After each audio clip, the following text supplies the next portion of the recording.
So life alone and a death. Canny Cooch get in a creoch and dachi rugby and Malape. Shesho Kuyu dachi the sevens. Shot the green yards and the Melrose. I guess I shouldn't hear him get a creoch and again not give rugby a show.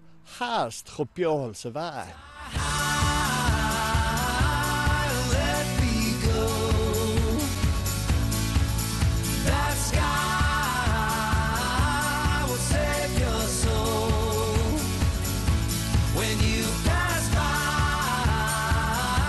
What makes this club special? Well, I suppose the history of this club is all based on the sevens and the fact that this is where sevens started, and it was thought up by a local butcher as a money spinner, and it's gone ever since. It's gone, you know, from strength to strength, and it's still a major sporting event in Scotland. So I suppose that's the history of it, and on the back of that we've always had a successful club here. And history will always tell you that the team started up in Gala, and because Melrose were providing most of the players, they upped the sticks one night and brought them down here. So hence that started the rivalry, I suppose. But Melrose is just a small town. Yep. How big is Melrose, and how do you go about creating a successful club over many years from such a small place? Just hard work. I think the people, the volunteers, the hard work that's put in here to try and make it an attractive place to be.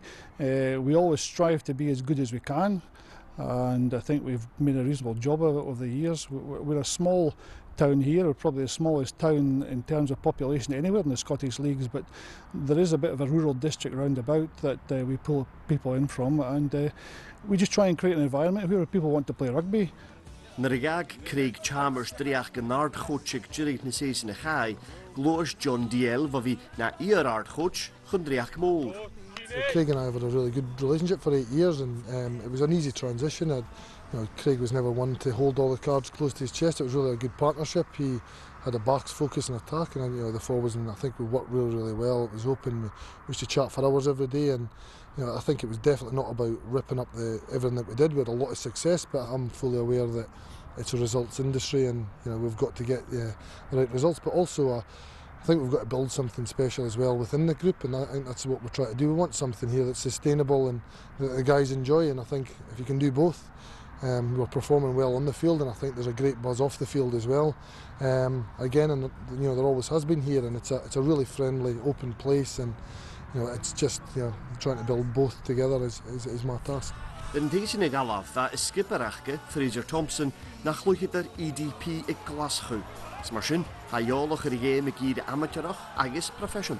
Obviously there is quite a big difference. The professionals, it's their job, they do it every day down to a fine tooth comb, but I think the club game in Scotland's getting stronger, and we are right there at the top there or thereabouts, and we're trying to emulate almost what the professionals are doing. Like, we're trying to have a professional outlook in the amateur game, and we're striving towards that as much as possible. So, as a Gala man, you get much of a hard time, if not here, then back in Gala for playing for Melrose? Yeah, I used to. I've just actually moved to Melrose, so it's not as bad now. But I used to get a bit of stick, especially when we played Gala. But it's part and parcel. All my close friends are from Gala, and it's just part and parcel with the rugby and the borders. Rugby's pretty much life down here for many, and that's the way it is. But nah, it's a good crack. Hallan is ag Melrose. They ha years in a club begimmel. It's about the whole package. It's from primary ones all the way up to under 18s, and then players into our seconds, and our first, into our thirds. It's about making sure we have players at each level, and we do that by funding a position like myself, a youth development officer. My job is to go into the primary schools and take rugby to them, show them that the rugby's there for them if they want it, bring them down to the club with festivals and things like that, and then offer them the opportunity to come on a regular basis. We have children from primary school coming from all areas around. In the Earlston High School catchment area come on a Sunday morning for training. There's probably about 200 children coming on a Sunday morning. The high school is very much part of here. The high school and the rugby club work very much together.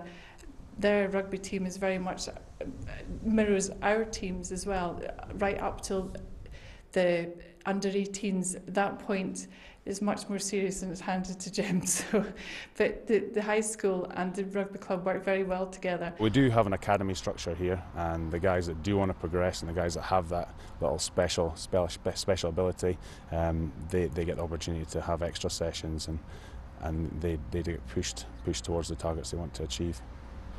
Does it appeal to young players, the thought of having Jim Telfer as their coach at under 18, or is that a really terrifying prospect? I think most of them have watched Living with the Lions, so they have a fair idea of what he's about. You just need to look around the club and his face is everywhere. They know he's a legend, and to have him as a coach is just brilliant. My involvement is with the under 18 Wasps team. I started coaching them about 5 or 6 years ago, and when I retired from the Scottish Rugby Union, I helped with the Scottish border teams, and then I thought, well, is it not better that I impart some of my knowledge to my own club youngsters?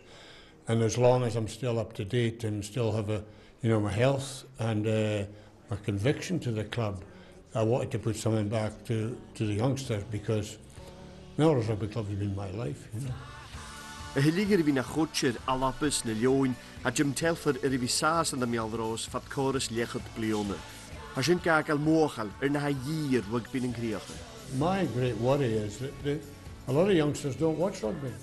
They don't watch rugby on television, and of course not having a border team. That's the biggest disappointment to me. We don't have a borders team, so the Edinburgh team, which is the closest one or the closer one to us here in the borders, is far away, rugby-wise and rugby terms, and so they have no local heroes, if you like, because they've nobody to look up to.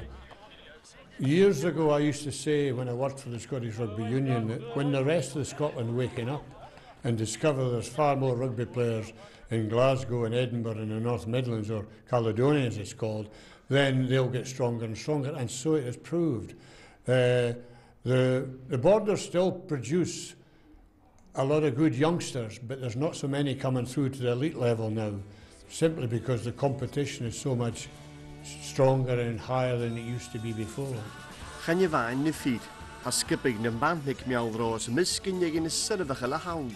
How did it come about? I think the World Cup for women was held in the borders, and I'm probably going back to 1995 or something like that. There was games played out here in the Greenyards, and I think that inspired the team to start. I was the guy that I thought lumbered in those days to coach them, and I coached them ever since, and I've just stepped down this season to take this presidential role after about 18 years with them, and we've worked our way to the top of women's rugby, and they're doing quite well. You must be proud of that. Yes, I'm proud of that, and I think I'm proud of the fact that we've now got internationals from the club. We have 4 current internationals in our team that have played for Scotland.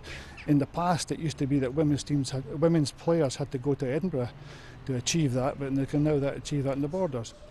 What does it mean to be inside here and see a wall full of international rugby players and there to be women amongst them? Yeah, well, I think there's 4 of us now. Hopefully soon 5 or 6 of us to add to that wall, and it's really, really inspirational to be playing alongside fellow internationalists, and it just gives you a bit more of a buzz about the team, and that it's really good. It's good for the club as well. Good to see as much talent coming from such a small place in the borders, so it's really good. For you though, why rugby and not other sports? I do enjoy the physicality of it. I think with such a mixture of different players, you get a lot of variety in the games, and the camaraderie of it again, I would say. I've been quite lucky to travel over the world and play for a few different clubs when I've been doing that, and you always find the same in a rugby team. You're always made to feel welcome, so I think it's a great sport to be part of.